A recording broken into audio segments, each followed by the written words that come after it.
What it do, Dream Team? It's your boy Neal back with another reaction video, guys. Here we are with all 8 states and territories in Australia ranked worst to best. Before we dive into these rankings, make sure you smash that subscribe button, ring notification bell, get a video a thumbs up so it gets suggested. You guys got a favorite video suggestion, you can subscribe to Patreon and drop it in the comment section. What we got?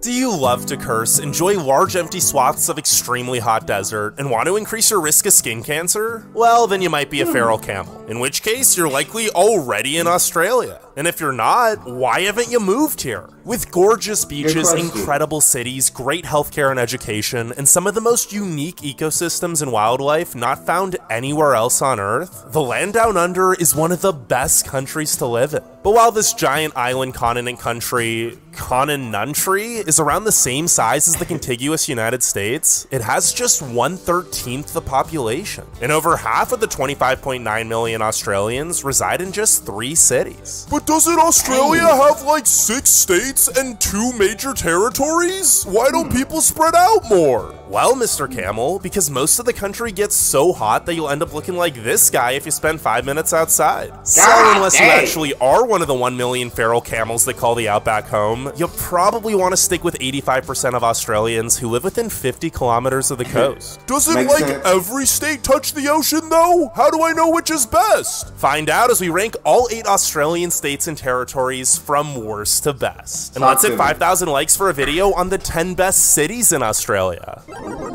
Number 8. Actually, we're gonna start off with a quick honorable mention. The external territories. That's right, Norfolk Island, Christmas Island, the Cocos Islands, and a few other islands that no one lives on. I didn't forget about you. Now don't get me wrong, these aren't terrible places to live and are breathtaking with plenty of endemic species and extravagant landscapes. Christmas Island's nickname is actually Australia's Galapagos due to its unique red crabs, booby birds, flying foxes, and hundreds of other animals and fauna found throughout the tropical jungle and surrounding coral reef. And the largest and most inhabitable of these islands, Norfolk Island, is home to the tallest pine trees in the world, beautiful beaches and rolling pastures, and some of the rarest birds. If you don't mind a very slow-paced lifestyle with few modern conveniences, and most things being more expensive as they have to be shipped in, the external territories might seem like paradise. But considering they all have a combined population of only around 5,000, the extremely isolated lifestyle isn't for most.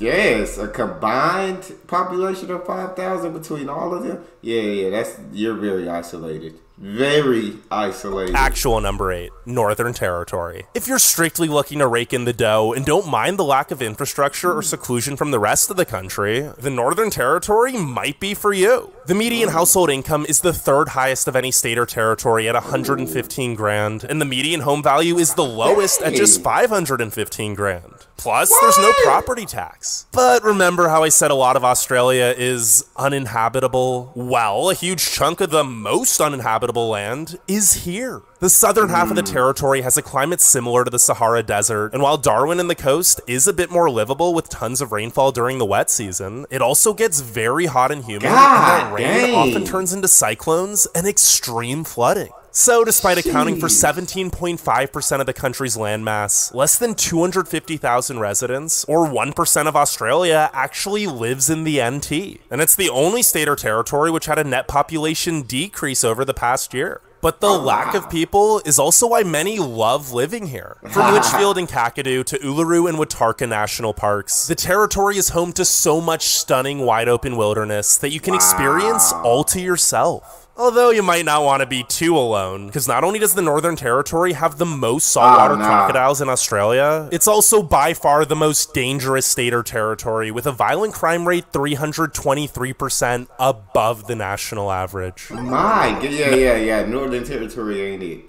That's what I got from that. Northern Territory, you move to Australia, that's not the place you want to move to, is what it sounds like. Number 7, South Australia. While the Northern Territory is home to some of the highest wages in the nation, South Australia has the 2nd lowest median household income at just $98,500 and the highest unemployment rate at 4.4%. But if you're someone who prefers the simple life and community over vibrancy and wealth, the Festival State is a wonderful place to settle down. It's home to so many charming suburbs and beach towns, over 5,000 kilometers of pristine coastline, the best wine in the country, and hardly any crime. And with below average fuel, grocery, and utility costs, and a median home value of just $565,000, South Australia is actually the cheapest state. And Adelaide is the cheapest capital. Sure, Adelaide's also likely the most boring city with over 1 million residents, and a bit behind the times with supermarkets still closing at 5 p.m. on weekends, for example. But that's also by design.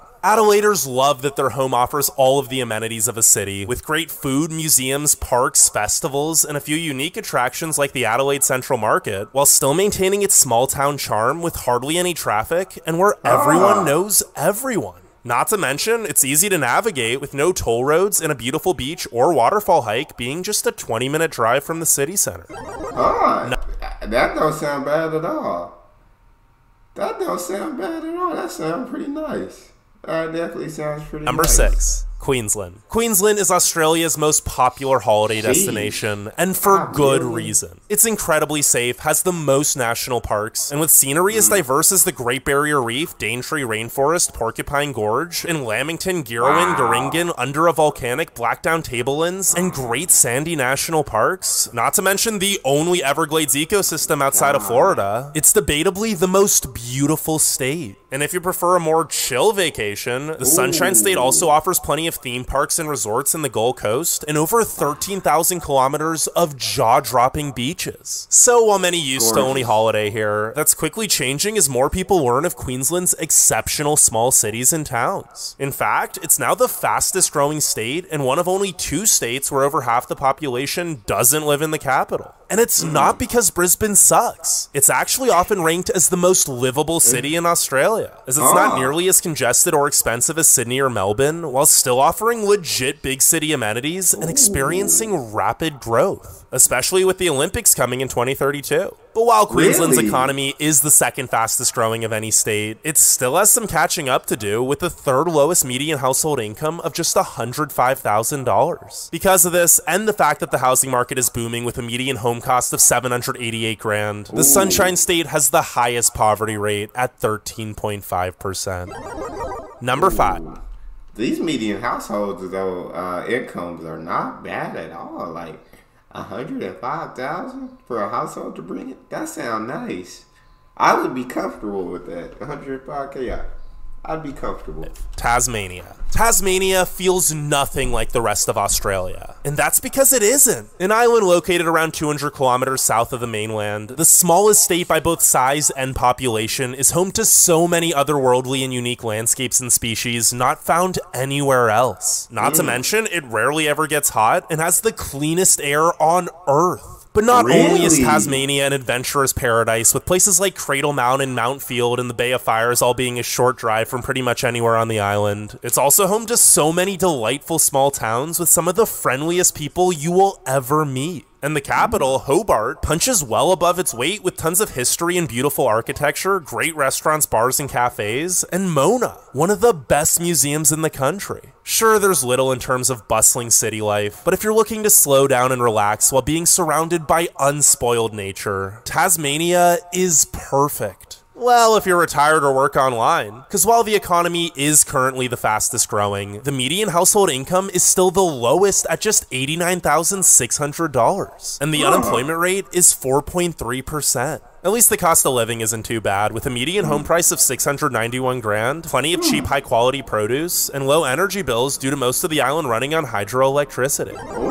Number 4, New South Wales. Australia's oldest and most populated state. Is that the Sydney Opera House? Home to Sydney, the most populated city. But while Sydney's big city amenities, multiculturalism, high quality of life, and beautiful beaches and harbors speak for themselves, this great state is so much more than just its capital. New South Wales spans over 800,000 square kilometers and is packed with 18 diverse bioregions ranging from sandy deserts to lush rainforests, rugged mountains, rolling hills, grasslands, rivers, and coast. That's crazy. You know, this, and this are all within a 2-hour drive of Sydney. And if both big city life and serene scenery aren't your jam, there's also no shortage of incredible mountain or beach towns, as well as one of the best small cities in Newcastle. As a whole, New South Wales is likely the most balanced province and truly offers something for every type of lifestyle. Then why the heck is it only number 4? Well, because it's bloody expensive, with the highest median home cost of $1.22 million. Now, to be fair, Sydney does have an excellent and diverse economy, so wages across the state aren't bad, with a median household income of $114,000 and the lowest unemployment rate of just 2.9%. But living in Sydney also means terrible traffic, everywhere being crowded, and some of the worst nightlife for a major city. Absolutely cannot stand traffic. Traffic and me are arch enemies. Like, I just hate it. I hate it with the passion. Number 3, the Australian Capital Territory. Covering less than 2,400 square kilometers and consisting of just Canberra, its suburbs, and Namadgi National Park, it's no surprise that many Australians never even think of visiting the place. And that's honestly a shame, because sure, Canberra isn't exactly the most exciting city, seeing as it was entirely planned with the sole purpose of serving as Australia's capital, but it's still one of the most livable cities in the world. With the second lowest crime and unemployment rate in the country, the highest median household income at $150,000, and by far the lowest poverty rate of just 5.4%, Canberrans have very little to worry about. Especially since they're close to so many gorgeous mountains with the beautiful Molonglo River running right through town. But while the ACT checks all the statistical boxes, a lot of the city just feels empty with nothing to do if you don't know any locals. The CBD is mostly fields, office buildings, and roundabouts, and while there are walkable areas with shops and restaurants, such as Braddon, Canberra feels a lot more like a collection of spread out suburbs with a few town centers than an actual city. Although, since it is the capital, there are a ton of excellent museums, galleries, and gardens. But a fair warning, Canberra is one of the few Australian cities which gets a true 4 seasons, meaning the winters actually get cold. Number 2, Victoria. When you think of Victoria, you probably only think of Melbourne, aka the true cultural capital of Australia with the best coffee on earth. Seriously, prove me wrong. But while it's that does look. I don't even drink coffee. I don't even like coffee, and that look good. It's nearly impossible to get bored in Melbourne with its outstanding music and art scene and so many bustling alleyways filled with trendy bars, restaurants, clubs, and cafes. The Garden State is also so much more than just the hipster haven. From skiing in Falls Creek to the penguins of Phillip Island to the stunning ridges of Grampians National Park and cascading waterfalls and rainforests of Yarra Ranges and Otway National Parks, Victoria may only account for 3% of Australia's landmass, but there is no shortage of sensational scenery.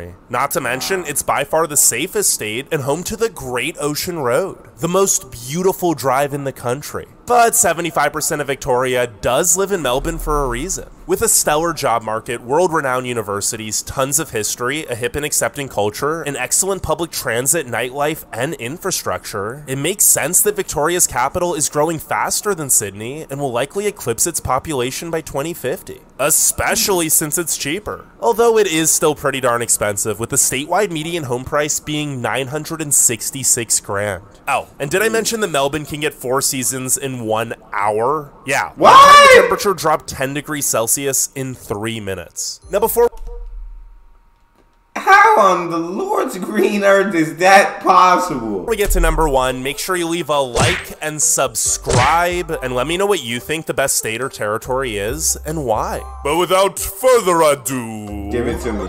Number 1, Western Australia. Bigger doesn't always mean better, but Australia's largest state by total area, accounting for nearly 1/3 of the country, is also the best. Surrounded by 21,000 square kilometers of captivating coast, Western Australia is home to so much enchanting, untouched wilderness. But the best thing about living here is that it's still incredibly affordable, with a median home value of just $630,000, while also having the second highest median household income of $116,000. Now, this is mainly due to an abundance of mining jobs, which aren't necessarily the most stable, but Perth's job market is growing and diversifying too. And speaking of Perth, it's likely the most underrated capital, with a hip music and art scene in Fremantle, excellent suburbs and beaches, solid public transit, above average nightlife and restaurants, and a relaxed, stress-free lifestyle. Outside of the state's extreme isolation, with Perth actually being the most isolated big city in the world, there's just not much wrong with Western Australia. And that's why it's our best place to live in this fine country.